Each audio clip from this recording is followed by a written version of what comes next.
नमस्ते दोस्तों, आप देख रहे हैं संस्कार दीप चैनल। चैत मास के कृष्ण पक्ष की एकादशी को पाप मोचनी एकादशी कहा जाता है। यह व्रत भगवान विष्णु को अत्यंत प्रिय है। इस व्रत को करने से मनुष्य के बड़े से बड़े पाप भी नष्ट हो जाते हैं और उसको मोक्ष की प्राप्ति होती है। बहुत समय पहले एक ऋषि थे जिनका नाम था ऋषि मेधवी।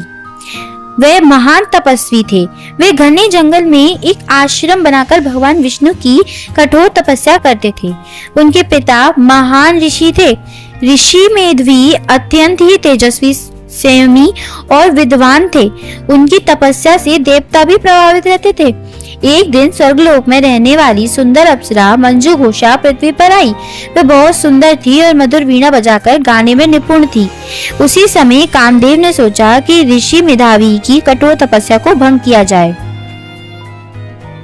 कामदेव ने मंजू घोषा से कहा कि वह अपनी सुंदरता और संगीत से ऋषि का मन मोहित करे। मंजू घोषा ने ऋषि मेधावी के आश्रम के पास जाकर मधुर गीत गाने लगी और वीणा बजाने लगी। उसकी सुरीली आवाज और अद्भुत रूप देखकर ऋषि मेधावी का मन विचलित हो गया। धीरे धीरे वे अपनी तपस्या भूल गए और मंजू घोषा के साथ रहने लगे।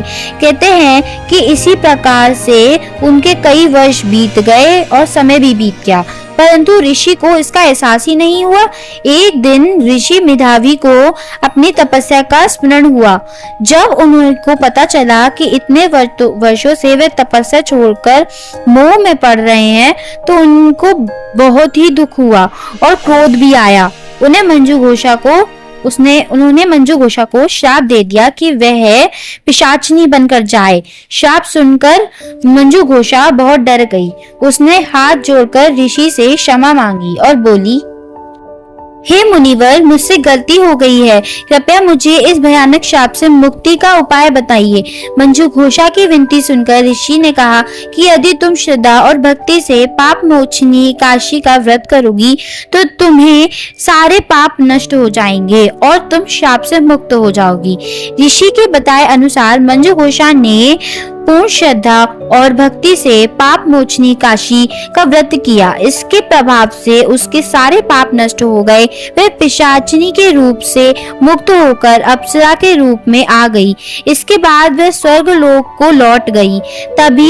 तभी से यह माना जाता है कि पाप मोचनी एकादशी का व्रत करने से मनुष्य के सभी पाप दूर हो जाते हैं और मनुष्य का मन शुद्ध होता है और भगवान विष्णु की कृपा प्राप्त होती है।